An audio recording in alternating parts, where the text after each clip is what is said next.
Good morning, good morning. Testing, testing. Bring the mic a little closer. All right, I think we're good. Making sure the tablet's not dead. Plug that in.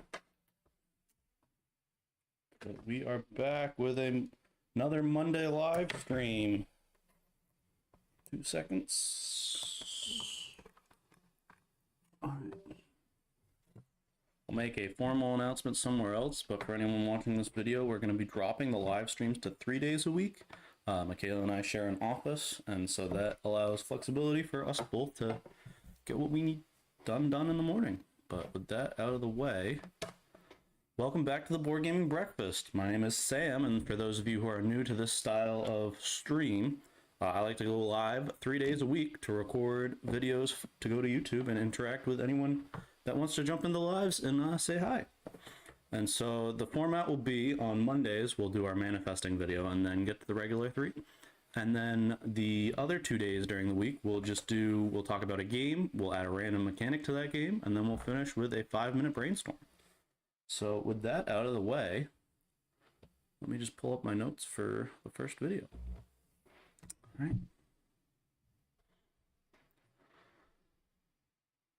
How do we start these? I don't remember. It's Monday again, so we got Manifesting Monday. Got another week of it. I believe it's week 3 or 4. Last week we were able to achieve 4 out of our 5 goals.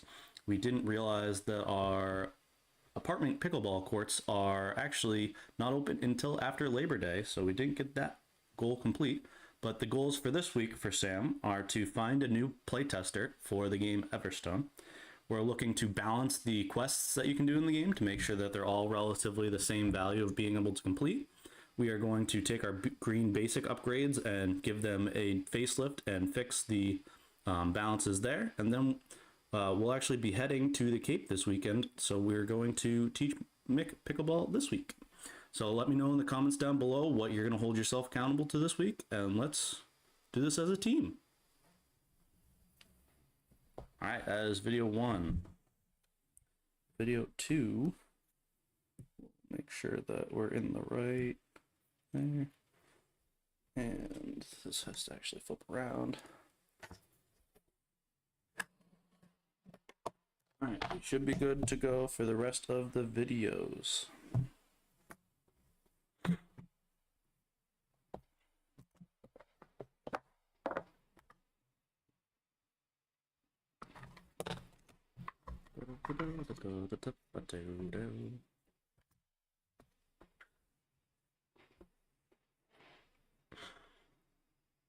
Hi, welcome back to the channel. My name is Sam. In today's video, we are going to be talking about the game Ghosts of Christmas, and I'm going to be sharing some of my favorite parts about this game that I've enjoyed playing.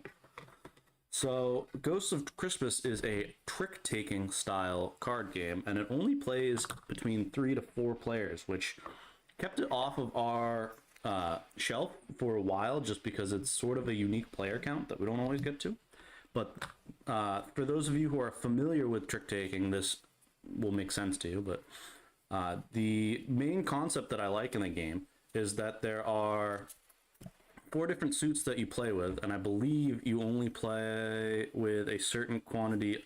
Normally they go through from 1 to 12, but they will scale whether you're playing 3 or 4 players. And I've only played this at 3 so far, but it's a really cool concept because you're actually playing 3 tricks at once, or 4 tricks if you're playing a 4-player game.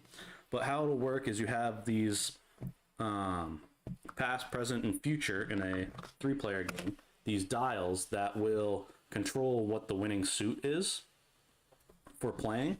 And so everyone will have their 3 little player board here where you'll have your past, present, and future spaces to play cards to in the round. And the rules is on your turn, you must play a card to one of the 3 stages, and you can't play more than 1 card to each stage. And whoever plays in that stage first gets to set the suit that must be played into that section. So if I was on my turn, I played a card into the present section that was blue, anybody else that plays into the blue section must follow suit. And you'll do that until everyone's played 3 cards, but then they'll resolve from left to right. So the highest number of the leading suit wins. And so if, say, in the past, everyone played a 1, 2, and 3, the 3 suit would win moving into the present. And so then in the first couple rounds, it's going to be the highest of the suit led wins. But as you short yourself in suits and play offsuit, you might go from the past to the present and play offsuit for the round, but because you won the first trick, actually control the leading suit for the second trick, which will have you ending up winning it. And so it adds these interesting little twists to a normal trick-taking style game that felt very refreshing. It has a bidding system where you're bidding how many tricks you think you're going to win. And you can, like, there are 2 different types of doors. The blue doors are tricks that you have to win, but you're also allowed to take 1 red door to give you a little flexibility into how many tricks you think you'll win. And you have to hit the number straight on. And so if you bid 3 blue doors and get that exactly, you'll get 2 for each door you've completed. But if you want to kind of give yourself some flexibility and take a red door, as long as you've covered your blue, you're good. But if you cover the red, that's okay too. But each door will only be worth 1. So it adds this agency to being a little more flexible at the detriment of not having the doors be able to score full value. And I don't think that's a extremely unique bidding principle, but I think it fits very well in this style of trick-taking game. And so I really like the refreshingness of playing the 3 tricks in real time at, like, during the same round. That would be my favorite part of Ghosts of Christmas. So I'd love to hear in the comments below if you've ever played this game and what your favorite part about it is as well. Talk to you soon. Ugh. Video 1 down. Grab a little water and we'll get into video 2.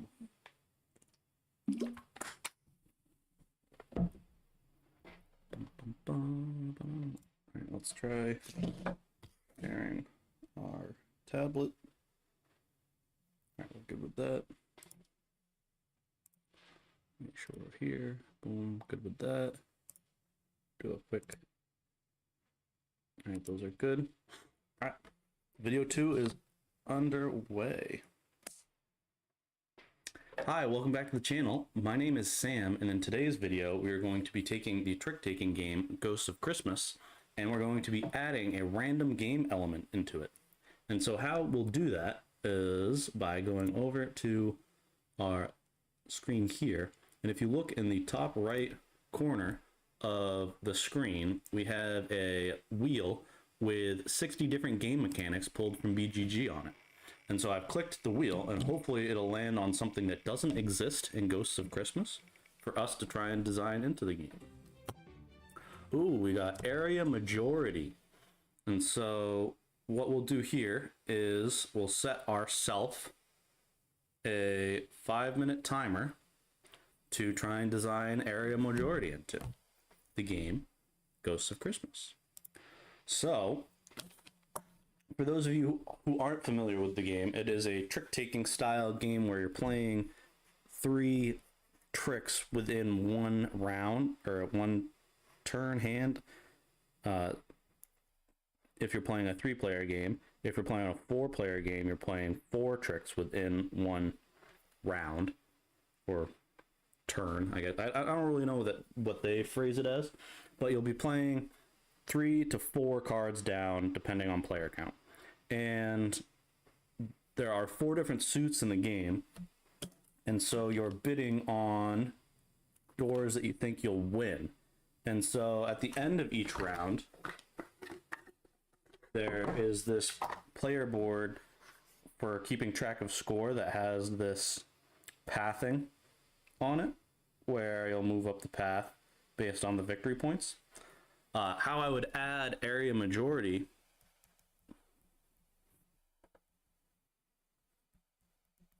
into the game would be I would extend this board slightly to have the 4 different colored areas that you would be placing things into. And so everyone would have their little cubes in each one of these sections. And the track would have, you know, basically each time you win a trick, you would move up in that track. And at the end of the game, whoever has won the most tricks of that colored suit based on the leading color would move their little token up that. And after the 3 rounds of the game are played, or the 3 eras, maybe? I really don't know what they refer to as. But basically, after, so they have the first bidding, playing around, and then scoring tricks. After the 3 times scoring tricks, whoever has the majority of the tricks won in each of the 4, we have yellow, blue, green, and red. Whoever has the majority in each of these areas would get maybe an extra 3 points for victory points.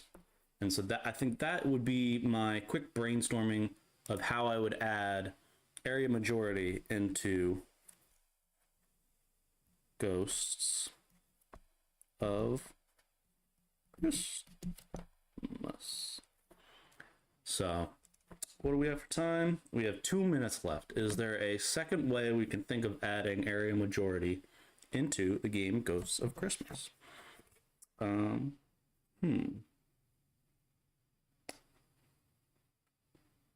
Nothing's really coming to mind right now. Feel free to comment below if you have an alternative idea to how we might achieve this challenge.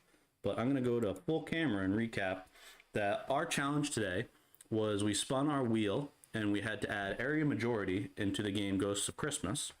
And in the game Ghosts of Christmas, there are 4 different suit colors of red, green, yellow, and blue. And so we would play that. Maybe it's just an area majority between rounds. I think that would be fun. And so we would extend this board by having the 4 different suits coming off. And there would be, how would we do the track? Each round, I think there are 3 or 4 scoring moments. So I think max would be 12. So we'd need to move up, make each section go out to 12. But you will move up your token to the left every time you win a trick with a specific suit color. And at the end, during each scoring phase, whoever's highest on those tracks would gain maybe 1 victory point, or maybe an extra 2 victory points for having the majority of that suit. And that's how we would finagle area control or area majority. I don't remember which. Area majority was the one, the mechanic that was controlled that we were tasked with adding into Ghosts of Christmas. So I'd love to hear in the comments below what you think of this concept. Would it make Ghosts of Christmas more appealing or less appealing for you to play? And if you like this style of content, these videos go live every Wednesday, so please subscribe so you don't miss one. All right, video number 2.5 is down. We'll pack these up and get into the final video of today. I hope everyone's off to a great Monday, or whatever day it is when you're rewatching this stream. Getting ready for Labor Day weekend, or Memorial Day weekend. That was a weird brain fart. So we don't need any of this stuff. Those were 2 of the 4 dials. I think that's in the box. We only have the standard edition of Ghosts of Christmas. The Primo Deluxe edition has wooden components, which I think are really cool. For the, I believe the doors are still cardboard, but the wreaths that you do for tracking which tricks you win are wooden, which are really cool. But we only got the basic version. All right, we are ready for the final video. So we'll just boom, boom, boom. That's good.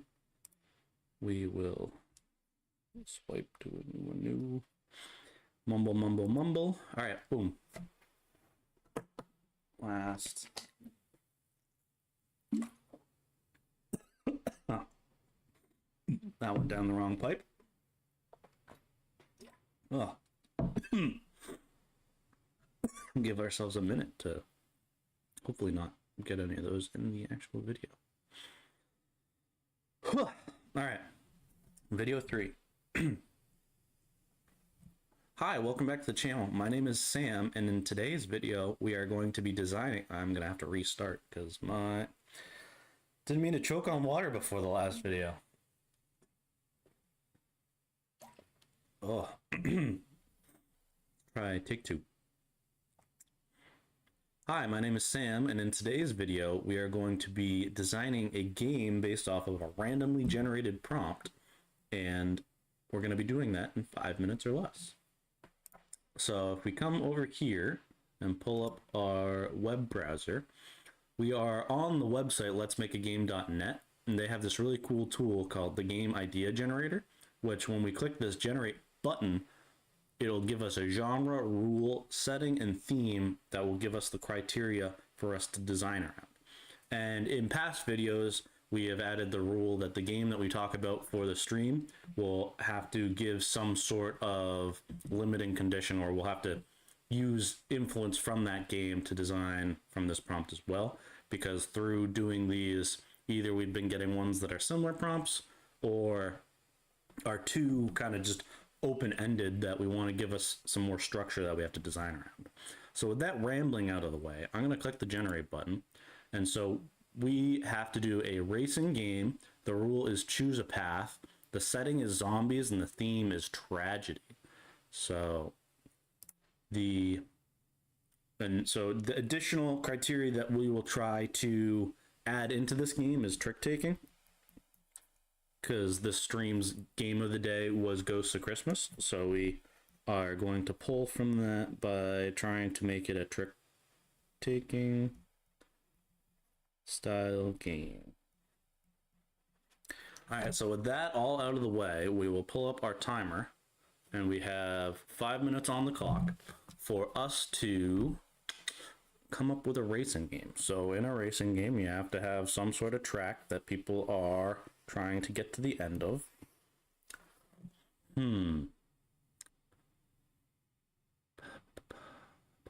Choose a path. Zombie tragedy. So, how we would add to that is maybe the track will be something like this, where we have our start. That was weird. Come on, Sam, get it together. We will unplug our tablet. So we got start. Oh, what the heck?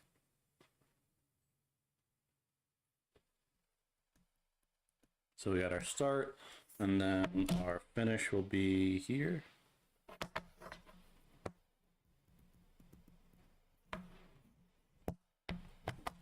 And we'll make this slightly smaller so we have more room to draw around. And I'm kind of dilly-dallying to give my brain a little more time to think. But we have our track, and we have our hand of cards, because we're making sure that this is a trick-taking game. So we have our hand of cards there, and I think the path will have something like this that you have to get there, and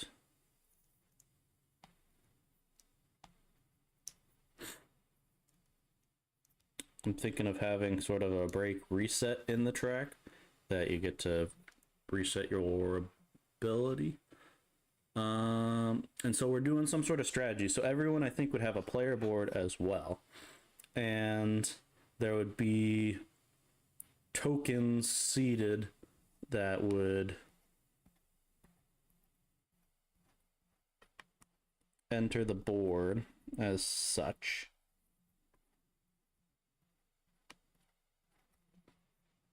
And so these tokens here would have conditions of like 2 aces or 3 of clubs, some sort of symbology that would be a requirement to move up the track. And how do we add zombie and tragedy into this? All right, well, we'll ignore the setting and theme to go along with this concept.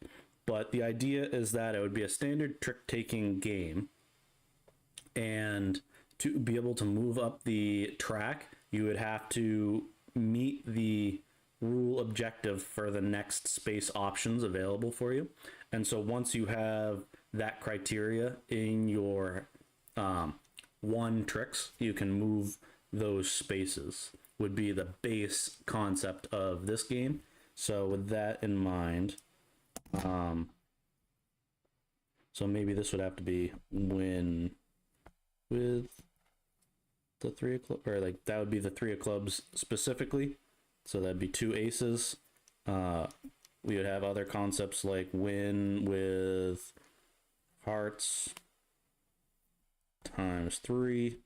There would be all sorts of those symbol or like criteria as what would populate the map. And so then there would be this choke point here as sort of when you move your token, you only can move to a surrounding location. And maybe those will reveal at the end of the round. So you'd play a full round of maybe 8 tricks and resolve by moving your token space forward with each movement. And the way that we would get zombie tragedy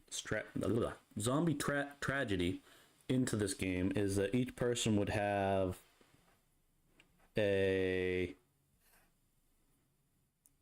player board with health that has a health token starting at the top.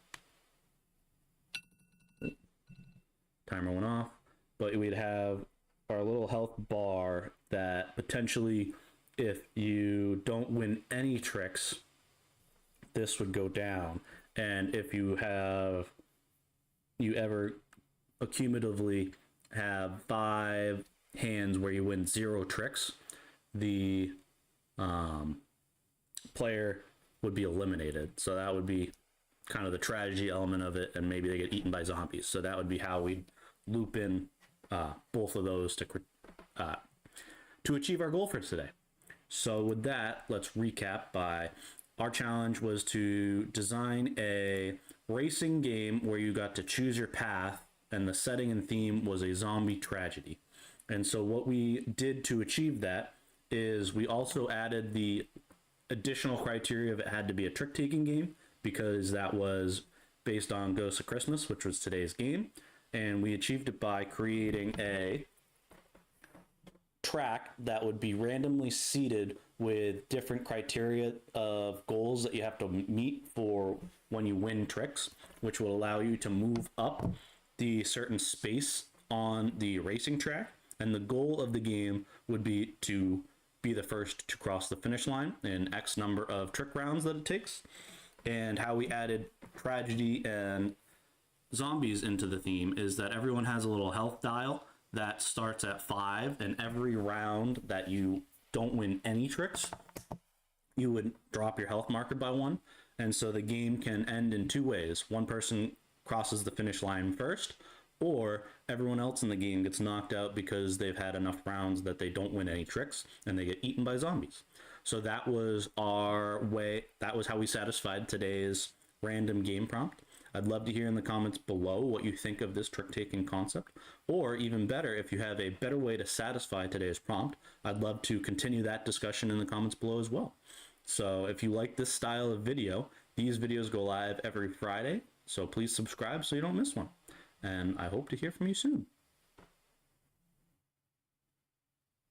All right, that is video 3 down, so we are going to sign off for today, but I hope everyone has a great Monday, And I hope you make it through the workday to get to a nice long weekend for those of you living in the US.